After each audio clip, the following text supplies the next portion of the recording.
जी अस्सलाम वालेकुम। Tax return 2025 से रिलेटेड लेटेस्ट इन्फॉर्मेशन ये है कि एफबीआर ने सबमिशन के लिए फॉर्म अवेलेबल कर दिया है। तो आप अगर अपनी रिटर्न फाइल करते हैं तो उसको सबमिट करने की ऑप्शन एक्टिव कर दी गई है।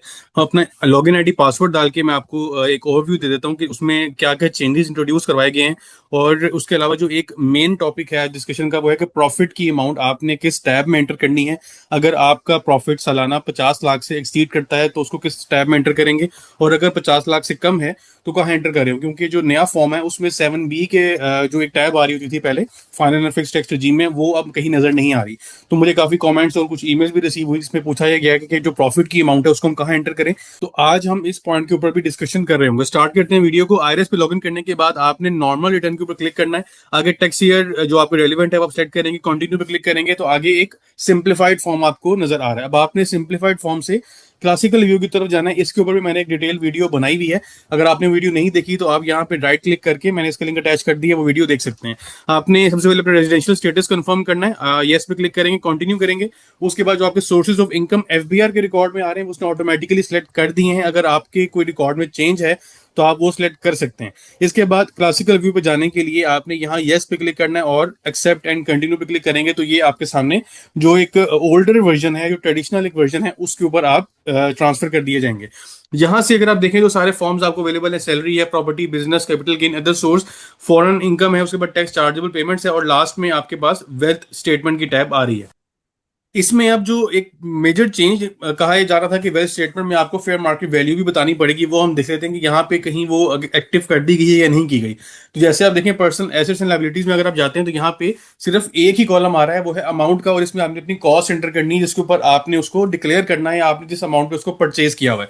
यहाँ मार्केट वैल्यू की कोई टैब अभी एक्टिव नहीं है। अभी तक जो एसआरओ था जो 7 जुलाई को इशू किया गया, इसमें कहा गया था कि एस्टिमेटेड मार्केट वैल्यू एंटर की जाएगी, उसके ऊपर कोई अपडेट नहीं है, जबकि 7 डेज का टाइम दिया गया था और अब उसको तकरीबन 10 दिन से ऊपर टाइम गुजर गया एसआरओ को आए हुए। तो अभी हम इसी फॉर्मेट के ऊपर डिस्कशन कर लेते हैं कि इसमें कोई चेंज नहीं है as compare to last year. Personal assets, liability, wealth statement point of view से सारी चीजें वही हैं। अगर आप आते हैं टैक्स चार्जेबल पेमेंट्स में तो यहाँ पे कुछ चेंज नजर आता है। इसमें देखें, अगर यहाँ पे अब आपकी जो नंबर ऑफ वो हैं टैब्स उसमें थोड़ा चेंज आया। यहाँ पे फिक्स्ड, फाइनल एंड मिनिमम और एडजस्टेबल, ये 4-5 आपको टैब नजर आ रही हैं। लास्ट जो फॉर्मेट है रिटर्न का 2024 का या उससे पहले सालों का, उसमें फिक्स्ड, फाइनल, मिनिमम एक ही टैब के अंदर आ रहा होता है। अब यहाँ पे हमें देखते हैं कि प्रॉफिट की अमाउंट हम यहाँ कहाँ एंटर कर सकते हैं। सबसे पहले आपको जो प्रॉफिट रिसीव होता है, अगर वो आपका नॉर्मल टैक्स रेजिम में फॉल कर रहा है तो उसकी इनकम आप यहाँ पर डिक्लेयर करते हैं प्रॉफिट ऑन डेट के अंदर। और उसमें जो आपका फिक्स्ड टैक्स रेजिम में कोई अमाउंट एंटर नहीं कर रहे होते तो फुल अमाउंट आपकी नॉर्मल टैक्सेबल इनकम में जा रही होती है। फॉर एग्जाम्पल मैं यहाँ पे आपको कहता हूँ कि आपको 5.1 मिलियन का प्रॉफिट रिसीव हुआ जो कि 50 लाख से एक्सीड कर रही है। इसको जब मैं कैलकुलेट करूंगा यहाँ पे तो इसके बाद ये ऑटोमेटिकली इसी कैलकुलेशन यहाँ पे परफॉर्म करेगा, और यहाँ पे ये देखें नॉर्मल टैक्स रेजिम में ऑटोमेटिकली जाएगा। इसको मैं यहाँ चेंज नहीं कर सकता। इसका मतलब क्या है कि ये वाली इनकम मेरी नॉर्मल टैक्स रेजिम में फॉल कर जाएगी। अगर मैं ये अमाउंट 5 मिलियन से कम करता हूँ तो इसको हम देखते हैं सिस्टम क्या कैलकुलेशन परफॉर्म करता है। कैलकुलेट जब मैं करूंगा तो यहाँ पे देखेंगे automatically fixed and final tax regime के अंदर आ गया है ये। अब क्योंकि 50 लाख से कम है तो इस वजह से अब आपकी अमाउंट जो है प्रॉफिट की वो नॉर्मल रेजिम पे फॉल नहीं करेगी, वो आपकी fixed and final tax regime पे फॉल कर रही होगी। तो ये जो 5 मिलियन की जो लिमिट थी ये काफी सुनने में आ रहा था कि इसको खत्म कर दिया गया। अभी इस पे कोई अपडेट नहीं है। 5 मिलियन की जो एक प्रोविजन है 7B, उस पर कोई चेंज नहीं है, उसमें कोई लॉ में एक अमेंडमेंट इंट्रोड्यूस नहीं करवाई गई। सिस्टम भी आपको यही बता रहा है कि 5 मिलियन से कम अगर आप कर रहे हैं तो आपका प्रॉफिट फाइनल रजीम में जाता है। अब लेट से फाइनल रजीम के अंदर आ रहा है तो उसकी टैक्स की अमाउंट आपने कहाँ रिपोर्ट करनी है, आपने आना है फाइनल फिक्स्ड में। फाइनल फिक्स में आने के बाद आपने स्क्रॉल डाउन करना है तो यहाँ पे आपको प्रॉफिट ऑन डेट नजर आएगा। यहाँ पे प्रॉफिट ऑन डेट 15% एनएससी, ये पीओ डिपॉजिट्स और ये बैंक प्रॉफिट लिखा हुआ है। अमाउंट नॉट एक्सीडिंग 5 मिलियन, यहाँ पे अपनी अमाउंट आप एंटर करेंगे प्रॉफिट की। यहाँ जितना टैक्स आपका विदहोल्ड हुआ और ये ऑटोमेटिकली यहाँ पे टैक्स चार्जेबल कैलकुलेट कर रहा होता है। अब यहाँ पे लेट से मैं कहता हूँ कि अदर सोर्सेज में जाते हैं रिसीव्ड डिडक्शन में, यहाँ प्रॉफिट की अमाउंट मेरी 5 मिलियन से एक्सीड कर रही है और मैं जब कैलकुलेट करूंगा तो वो उसको ऑटोमेटिकली नॉर्मल टैक्स रेजिम में ले जाएगा। अब नॉर्मल टैक्स रेजिम में जब हम आते हैं तो यहाँ पे मैं फाइनल और फिक्स्ड में तो नहीं डाल सकता। अब मुझे जाना है एडजस्टेबल टैक्स की टैब में। एडजस्टेबल टैक्स की टैब में जब मैं जाऊंगा तो यहाँ पे मुझे स्क्रॉल डाउन करना है। स्क्रॉल डाउन करने के बाद यहाँ पे देखें आपको नजर आ रहा है profit on debt from bank accounts and deposits 15%। और ये एडजस्टेबल टैक्स की टैब में आ रहा है, इसका मतलब है कि ये जो टैक्स मैं यहाँ एंटर करूंगा ये मेरी टोटल टैक्स लायबिलिटी में एडजस्ट कर दिया जाएगा। डिटेल डालने के लिए मैं ये प्लस आइकन यहाँ प्रेस करूंगा, अपने अकाउंट की डिटेल यहाँ मैं जो भी अकाउंट नंबर है वो एंटर करूंगा और यहाँ लिख दूंगा सेविंग अकाउंट, आगे बैंक का नाम अगर लिखना चाहें तो वो भी आप लिख सकते हैं। सबमिट करेंगे, उसके बाद एक नई टैब यहाँ ओपन हो गई। यहाँ पे आपने लिखना है जितना प्रॉफिट आपको रिसीव हुआ, जितना टैक्स आपका डिडक्ट हो गया, और यहाँ पे ऑटोमेटिकली एफबीआर यहाँ पे वैल्यू आपकी कैलकुलेट कर रहा होगा कि कितनी वैल्यू पे कैलकुलेट होगा टैक्स। 51000005.1 हमने यहाँ पे एंटर किया। कैलकुलेट पे जब मैंने प्रेस किया तो ये टैक्स चार्जेबल यहाँ पे जो अमाउंट आ रही है ये मैंने यहाँ पे इसको अपडेट करना है 5.1 मिलियन पे। फॉर एग्जांपल हम अज्यूम कर लेते हैं कि 15% जो टैक्स आपका बना that is around 7 lakh rupees, ठीक है। तो 7 लाख पे जब मैंने कैलकुलेट किया तो यहाँ पे ये इसको अपडेट करेगा कंप्यूटेशन के अंदर जाके। कंप्यूटेशन में जब आप आएंगे तो यहाँ पे आपकी इनकम आ रही है नॉर्मल टैक्स रेजीम में 5.1 मिलियन। इस पे नीचे अगर आप आ जाएं तो टैक्स चार्जेबल इसके ऊपर नॉर्मल टैक्स रेजीम में बनता है 1.4 मिलियन। 1.4 में से आपका ये 7 लाख एडजस्ट हो गया जो आपने वहां एंटर किया। बाकी अमाउंट आप यहाँ पे एडमिटेड इनकम टैक्स में पे करेंगे as a normal tax regime.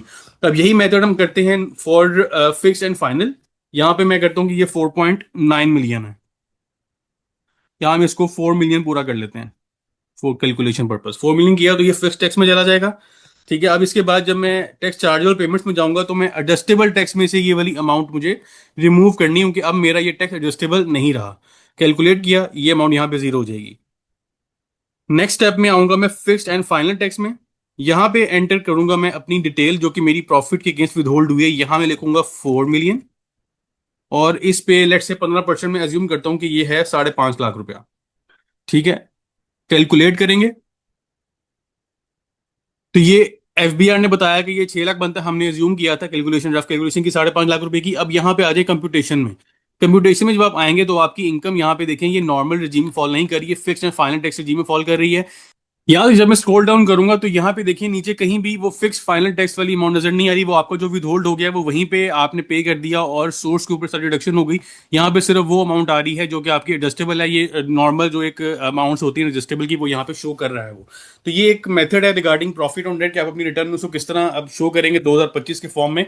ये थोड़ा सा चेंज है 2024 की निस्बत, लेकिन मैं समझता हूँ कि ज़रा बेहतर चेंज है, क्योंकि अमाउंट अब आप एंटर करेंगे तो ऑटोमेटिकली वो आपको बता देगा कि आपने अमाउंट ये फिक्स टैक्स में लेके जानी है, नॉर्मल टैक्स में लेके जाएंगे इसको। तो एक रिसेंट अपडेट थी रिगार्डिंग प्रॉफिट ऑन डेट। और इसके अलावा जो कि रिटर्न का फॉर्म जब आपको अवेलेबल कर दिया गया है उसके लिए अब आप यहाँ पे टेस्ट करने के लिए मैं आपको दिखा देता हूँ।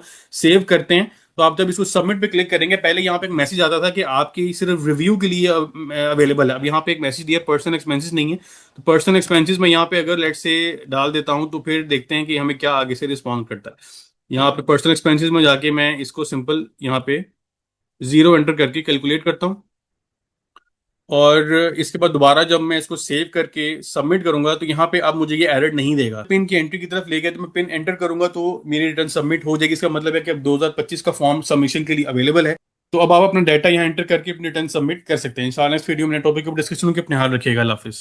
मैंने अपने व्हाट्सएप पे चैनल बनाया है सीए पैकेज शेख के नाम से। इसमें जितने भी रिसेंट अपडेट्स हैं वो आपको एक्सक्लूसिवली यहाँ पे अवेलेबल होंगी, रियल टाइम पे आपसे शेयर की जाएंगी। उसके बाद वीडियो में जो भी मैं डिस्कशन करता हूँ उसको मैं पहले ही ग्रुप में बता दूंगा इंशाल्लाह कि जो आज हम डिस्कशन करेंगे वो किस टॉपिक के ऊपर होगी। उसके अलावा जो भी नई अपडेट्स आएंगी वो इस चैनल के ऊपर आपको उसके लिंक्स या डॉक्यूमेंट्स आपको अवेलेबल होंगे। तो आपसे रिक्वेस्ट है, मैंने लिंक इस चैनल का डिस्क्रिप्शन में ऐड कर दिया, आप उसको जाकर फॉलो करें ताकि आप रिसेंट अपडेट्स के साथ इन टाइम अपडेटेड रहे।